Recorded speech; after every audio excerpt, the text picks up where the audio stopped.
जय हिंद प्यारे साथियों। पिछले 15 सालों में हमारे प्यारे देश भारत में करीब लाखों लोग ऐसे होंगे जो इल्लीगल तरीके से भारत में एंट्री कर गए हैं और वो सभी बांग्लादेश से आते हैं। ये सबको जानकारी है। लेकिन दोस्तों, पिछली सरकार की नाकामी की वजह से सही फेंसिंग नहीं हो पाई थी। फेंसिंग क्या होती है? बॉर्डर पर कटीले तार लगाना, बॉर्डर को मजबूत करना। अब अभी बॉर्डर कैसा है? कई जगह ऐसा बॉर्डर दोस्तों, यहां खंबे लगाए हुए हैं। हमारे बॉर्डर पर जो सुरक्षा करती है, हमेशा चौकन्ना रहती है, बीएसएफ रहती है। पहले तो बीएसएफ के इन सभी जवानों को मेरी तरफ से तो जय हिंद बनता है मेरे प्यारे साथियों। तो यहां पर बीएसएफ करती है सेवा, 24 घंटे लगी रहती है जी जान के साथ। जब फेंसिंग करनी होती है तो उस राज्य की सरकार क्या करती है? जमीन खरीदती है, और जमीन खरीदने के बाद इसकी सूचना सेंट्रल गवर्नमेंट को जाती है, और सेंट्रल गवर्नमेंट से फिर इंफॉर्मेशन मिलती है बीएसएफ को, और बीएसएफ फिर उस पर क्या करती है? फेंसिंग करती है। तो दोस्तों, ये फेंसिंग सही ना होने की वजह से करीब लाखों लोग ऐसे हैं जो हमारे देश में एंट्री कर गए इल्लीगल तरीके से, और जो भी हमारे देश में इल्लीगल तरीके से एंट्री करेगा उसको बाहर उखाड़ फेंका जाएगा, उसको देश से बाहर खदेड़ा जाएगा। आपने देखा होगा, जब से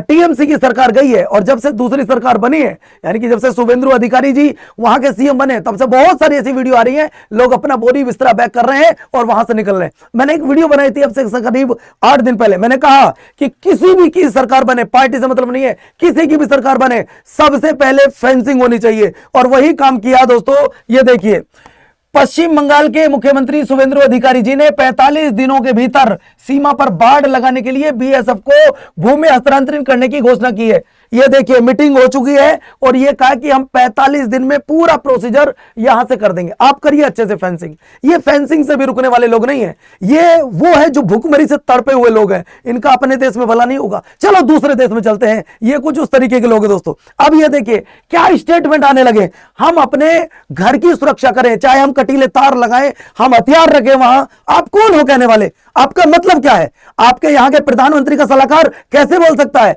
अरे कहते हैं जब गद्दार अपने यहां हो, एक गद्दार है, वो भी दिखाऊंगा अभी आपको। देखिए, भारत के कटीले तारों से बांग्लादेश नहीं डरेगा। बांग्लादेश नहीं डरेगा, इसका मतलब तुम ये चीज स्वीकार कर रहे हो कि हमारे लोग जाते थे उधर। इसके बाद शुभेंदु अधिकारी के ऐलान पर तारिक रहमान के सलाहकार ने दी धमकी। जो तारिक रहमान वहां का पीएम है, उसका सलाहकार धमकी दे रहा है कि तुम्हारे कटीले तारों से हम नहीं डरेंगे। अगर कटीले तारों से तुम नहीं डरोगे तो इस बात का लॉजिक तो सीधा सीधा ये है कि तुम आ रहे हो या तुम बार बार अपना हमारे देश में एंट्री कर रहे हो। ये तारिक रहमान के सलाहकार बोल रहा है इस चीज को। हम मतलब हमें अपने घर की सुरक्षा करने का अधिकार है, तुम्हें क्यों चिड़की लग रही है? तुम्हें क्या प्रॉब्लम हो रही है? लेकिन ये वो तो पता है इनको कि हमारे देश के नागरिक वहां जाते हैं। ये देखिए साथियों, अभी और सुनिएगा। ये है पश्चिम बंगाल के सीएम, ये पश्चिम बंगाल के सीएम है, और ये है दोस्तों हिमायू कबीर। ये हिमायू कबीर दो हैं, जरा समझिएगा, फिर आपको कंफ्यूजन हो सकता है। ये वो हिमायू कबीर है जो बांग्लादेश के प्रधानमंत्री तारिक रहमान का सलाहकार है। इसी ने ये स्टेटमेंट दिया है कि तुम्हारे इन कटीले तारों से हम नहीं डरेंगे, चाहे इन्हें तुम 5 फुट लगा लो या 8 फुट लगा लो, हम नहीं डरेंगे। और मैं आपको बता दूं कि बांग्लादेश के ढाका में सीएम को लेकर, जो पश्चिम बंगाल के सीएम है, और हमारे देश के पीएम को लेकर प्रोटेस्ट शुरू कर दिया है। इन लोगों को प्रोटेस्ट करने की क्या जरूरत है? अरे हमारे देश के प्रधानमंत्री और पश्चिम बंगाल के मुख्यमंत्री अगर अपने इस राज्य को सुरक्षित करना चाह रहे हैं, वो बॉर्डर पर फेंसिंग करना चाह रहे हैं, तो तुम्हें क्या प्रॉब्लम है? आप हमारे देश के प्रधानमंत्री के खिलाफ ऑब्जेक्शन कैसे कर सकते हो? आपको जो करना अपने देश में कीजिए, आपको जैसे रहना, लड़ाई करिए, मरिए, कटिए, लेकिन हमारे देश के खिलाफ एक लाइन मत बोलिए। हम उस देश के नागरिक हैं कि प्यार से बोल के तुम हमारी जान ले सकते हो। अगर आंखें दिखाओगे तो तुम आंख निकाल लेंगे हम तुम्हारी, ज्यादा मत बोलिएगा। अब मैं आपको कुछ स्टेटमेंट दिखाता हूं साथियों। ये देखो, बांग्लादेशी प्रधानमंत्री तारिक रहमान के करीबी हिमायू कबीर ने भारत के साथ बॉर्डर मुद्दे पर कड़ा रुख अपनाने के संकेत दिए। कह रहे तुम कितना ही बड़ा यहां पे तारबंदी कर लो, हम डरने वाले नहीं हैं। भारत के सीमा पर बाड़ लगाने के फैसले पर उन्होंने कहा है कि ढाका में इस समय जो सरकार है वह सीमा विवाद पर नहीं झुकेगी। हम कब तुम्हें झुकाने की बात कर रहे हैं? क्या कोई स्टेटमेंट पश्चिम बंगाल के सीएम या भारत के पीएम के द्वारा यह दिया गया है कि हम बांग्लादेश पर अटैक कर रहे हैं या उनके लोगों को कुछ नुकसान पहुंचा रहे हैं? हमने ऐसा कोई स्टेटमेंट दिया? नहीं दिया। फिर तुम कैसे स्टेटमेंट दे रहे हो? क्या कहा है? अभी तक भारत समेत सभी पड़ोसियों से रिश्ते अच्छे की वकालत करते कबीर ने दिल्ली के लिए कड़वी जुबान का इस्तेमाल किया है। हिमायू कबीर फरवरी में बांग्लादेश के प्रधानमंत्री तारिक रहमान के विदेश मामलों के सलाहकार बने थे। ये प्रधानमंत्री तारिक रहमान के सलाहकार हैं और ये इंडिया पर ऐसा रुख अपना रहे हैं। ये कह रहे हैं सब देशों से रिलेशन हमारे अच्छे हैं, इंडिया से अच्छे नहीं है। इंडिया से अच्छे नहीं है वही इंडिया जिसने तुम्हें आजाद कराया, वही इंडिया जिसने तुम्हारे लिए बहुत सारी मदद की, वही इंडिया जब भी कोई तुम्हारी प्रॉब्लम आती है सबसे पहले इंडिया खड़ा होता है। आज तुम कह रहे वही इंडिया, अबे पहले अपनी औकात में झांक के देखो, क्या हो तुम, अपने अंदर झांक के देखो। बात करते हो तुम इंडिया की। नेक्स्ट देखिए, पश्चिम बंगाल में विधानसभा के चुनाव के बाद भाजपा की सरकार बनी है। शुभेंदु अधिकारी के नेतृत्व वाली सरकार ने बांग्लादेशी बॉर्डर पर सख्ती से पेश आने की बात कही है। नई सरकार ने घोषणा की है कि बांग्लादेश सीमा पर कटीले तारों की बाढ़ लगाई जाए और 45 दिनों के भीतर सीमा सुरक्षा बल बीएसएफ को जमीन सौंप दी जाएगी। इसी पर हुमायूं कबीर ने जवाब दिया है, बांग्लादेश ने सीमा बलों को भी अलर्ट कर दिया है। यानी कि अब वो अपनी सीमा बल को अलर्ट करे, जो मन करे करे, हमारा जो मन होगा करेंगे। भाई हम अपने देश के नागरिक हैं, अपने देश की सुरक्षा करने का हर किसी को अधिकार है। तुम अपने कटीले तार लगाओ, तुम उसमें खूब लेट जाओ वहां जाके, हमें क्या ही मतलब है। हमें अपने देश की सुरक्षा कैसे करनी है हम अच्छे से जानते हैं, आपसे पूछने की जरूरत नहीं है, आप होंगे सलाहकार। और देखो गद्दार अपने अंदर ही घुसे बैठे हैं, एक ऐसा गद्दार जो अपने यहां बैठा है। अब आप सुनिएगा दोस्तों, एक बंदा पश्चिम बंगाल में कहता है कि नाम है हुमायूं कबीर, ये दूसरा हुमायूं कबीर है कि मैं बाबरी मस्जिद बनाऊंगा। तेरी औकात क्या है, तू बाबरी मस्जिद बनाएगा? ये क्या बोलता बंदा, देखिए। बाबरी मस्जिद की नींव रखने वाले हुमायूं कबीर ने बांग्लादेशी चैनल को दिए एक इंटरव्यू के दौरान पश्चिम बंगाल के मुख्यमंत्री शुभेंदु अधिकारी पर हमला करने की धमकी दी है। यह बंदा क्या हमला कर सकता है? आप सोचिए, एक वो बंदा हिंदुस्तान की सीमा के अंदर बैठा हुआ, पश्चिम बंगाल में बैठा हुआ और पश्चिम बंगाल के 8% मुख्यमंत्री को धमकी खुलेआम देता है। देखिए ये वो वीडियो मैं आपको दिखाने की कोशिश कर रहा हूं, ये वो वीडियो है साथियों, इसको देखिए। ये है वो बंदा हुमायूं कबीर, ये वो बंदा हुमायूं कबीर जो धमकी दे रहा है। ये देखो आप पूरी वीडियो देखो, ये बांग्लादेश का न्यूज चैनल है, जूम पे बैठ के ये इंटरव्यू दे रहा है, कह रहा है कि अगर किसी को कोई प्रॉब्लम होगी मैं खड़ा हूं। मैं वहां, ये वही व्यक्ति है जो कह रहा था मैं बाबरी मस्जिद बनाऊंगा। क्या ऐसे लोगों को देश के अंदर रखने का अधिकार है? आपने देखा होगा इसको इसी बयान की बाजी की वजह से इसको टीएमसी ने बाहर किया था। ये टीएमसी का मेन लीडर हुआ करता था, टीएमसी ने भगा दिया इसको, भगाओ इस हरामखोर को यहां से। मतलब आज ये इतना बड़ा हो गया है कि ये एक 8% मुख्यमंत्री को ये धमकी दे रहा है कि मैं तैयार बैठा हूं, हमले की धमकी दे रहा है। अबे कौन है तू? 8% मुख्यमंत्री को धमकी देने का मतलब समझते हो? अरे देश की सीमा के अंदर गद्दार बैठे हैं दोस्त।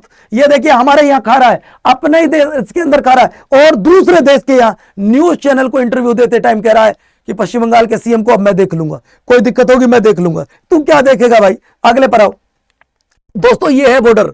अगर मैं बॉर्डर की बात करता हूं, ये हमारे बीएसएफ के जवान हैं और ये इधर से बांग्लादेशी लोग हैं जो धीरे धीरे हमारे देश की बाउंड्री पर घुसने की कोशिश करते हैं।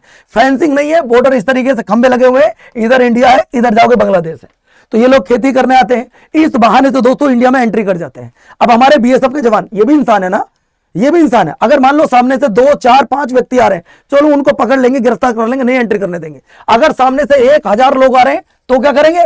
गोलियां नहीं चला सकते। 1000 लोग वो गोलियां चला सकते हैं, इन पर हम गोलियां नहीं चलाएंगे। क्या बात कर रहे हो यार? हम हथियार नहीं उठाएंगे, लेकिन जो छोटे छोटे बच्चे इन पे कैसे गोली चला सकते हैं हमारे बीएसएफ के जवान? क्योंकि हम उस देश के नागरिक हैं जहां छोटे बच्चों पर, महिलाओं पर, बुजुर्गों पर हथियार नहीं उठाया जाता है। ये तुम ध्यान से सुनो, हम उस देश के नागरिक हैं। प्यार से बोल के जान ले सकते हो, आंखें दिखाओगे तो आंखें निकाल लेंगे हम तुम्हारी। ये बीएसएफ के जवान खड़े हैं अपना घर बार छोड़कर, आपकी और हमारी सुरक्षा में खड़े हैं। इनको कुछ कोई कह के दिखाए, इनके बारे में कोई कुछ बोल के दिखाए। दोस्तों अगर ये हजारों लोग आ जाए तो इन्हें कैसे रोके? भारत और बांग्लादेश के बीच में 40-45 के आसपास छोटी छोटी नदियां हैं, तो छोटी छोटी नदियों के माध्यम से भी ये लोग अंदर एंट्री कर जाते थे। अब नदी में तो ये बीचों बीच नहीं खड़े होंगे ना मेरे भाई। अब हमारी बीएसएफ ने क्या किया, एक प्लान किया कि इनको कैसे रोका जाए। तो दोस्तों जो छोटी छोटी नदियां, उनमें हमने सांप छोड़ दिए। क्या छोड़ दिए? सांप छोड़ दिए। हमने उनमें मगरमच्छ छोड़ दिए। आओ ससुर तुम्हें यही मगरमच्छ खा जाएगा। अब यहां से बहुत कम ऐसे लोग हैं जो भारत में एंट्री कर रहे हैं। लेकिन एक बात बताओ दोस्तों कि किसको अपने घर की सुरक्षा करने का अधिकार नहीं है? और अधिकार है तो हम कर रहे हैं दोस्तों। आप अपने घर की सुरक्षा करो, मैं अपने घर की सुरक्षा कर रहा हूं, जिसमें दम होगा वो देख लेगा। भाई हम अपने घर की सुरक्षा करेंगे। ये आप कह रहे हो ये बॉर्डर है, तो ये उधर का तुम्हारा हुआ, इधर का हमारा हुआ, ठीक है, एग्री करते हैं। अब हम इस पे तार लगाएं, हम इस पे क्या करें, वो हमारा अधिकार है। तू कौन है बोलने वाला? इसके बाद नेक्स्ट पॉइंट देखिए, ये वो फेंसिंग है दोस्तों, आप देख रहे हैं, ये होती है फेंसिंग कटीले तारों से। ये बीएसएफ के बड़े बड़े अधिकारी खड़े, ये फेंसिंग से भी रुकने वाले लोग नहीं है। देखो कटीले तारों को भी तोड़ देते हैं, ये टूटे हुए तार हैं जिनको मेरा भाई ये सही कर रहा है ना, इनको ये सही करने की कोशिश कर रहा है, ये मेरा बीएसएफ का भाई, ये देखो, ये इसको जो इन्होंने तोड़ी है उसको सही करने की कोशिश कर रहे हैं। हो सकता है कि इनके लिए कोई और दूसरा प्लान तैयार रखना पड़े, ये ऐसे भी नहीं मानेंगे साथियों। और अपने यहां बैठ के आप, जब तक पश्चिम बंगाल में सरकार भी चेंज नहीं हुई थी, तभी पश्चिम बांग्लादेश की संसद में एक मंत्री ने यह बोल दिया था कि शायद अब वहां सरकार चेंज होने वाली है जिससे हमारे लोगों को नुकसान होगा। इसका मतलब बांग्लादेश की संसद में भी इस बात की चर्चा हो चुकी है कि अब वहां सरकार चेंज होगी तो हमारे लोगों को नुकसान होगा। अरे आपके लोगों को नुकसान तभी तो होगा जब आप इलीगल तरीके से एंट्री करे हो। अगर आप में से किसी ने भी इलीगल तरीके से इंडिया में एंट्री करी है, अभी भी मौका है, चुपचाप निकल जाओ, अभी भी मौका है, चुपचाप निकल जाओ 2-4 दिन में। इसके बाद देखो दोस्तों, मैंने अभी आपको बताया कि भारत और बांग्लादेश के बीच में मेरे प्यारे साथियों लगभग 4096.7 किलोमीटर ऐसा एरिया है जो बॉर्डर शेयर करते हैं भारत और बांग्लादेश के बीच में। कुल मिलाकर भारत और बांग्लादेश के बीच में जो बॉर्डर शेयर होता है वो 4096.7 होता है, जिसमें इकलौते पश्चिम बंगाल की कितनी सीमा लगती है? पश्चिम बंगाल की 2216.7 किलोमीटर सीमा लगती है, सिर्फ पश्चिम बंगाल की। सोचो आप, जिसमें से 1647 में फेंसिंग की जा चुकी है, 1647 में फेंसिंग की जा चुकी है, उसमें से अभी 569.04 किलोमीटर ऐसा है जिसकी फेंसिंग नहीं हुई है, जिसकी तारबंदी नहीं हुई है। अब दोस्तों ये ध्यान से सुनो, ये समझने वाली चीज है। इस 569 में से 112 किलोमीटर ऐसा एरिया है जिसकी फेंसिंग नहीं की जा सकती है, जो पहाड़ी इलाका है, जो ऊंचा नीचा इलाका है, उसकी फेंसिंग नहीं की जा सकती है। हमें इस पर भी और कोई रूल रेगुलेशन हमारी सरकार को तैयार करना होगा। यानी कि 112 किलोमीटर ऐसा एरिया है जहां फेंसिंग नहीं की जा सकती, और 456 किलोमीटर ऐसा एरिया है साथियों, 456 किलोमीटर ऐसा एरिया है जहां फेंसिंग की जा सकती है, जिसके लिए जमीन खरीदने का प्रोसीजर शुरू हो चुका है और अगले 45 दिनों में इस प्रोसीजर को पूरा कर लिया जाएगा। इसके बाद मैं आपको नेक्स्ट आगे लेकर चलता हूं दोस्तों।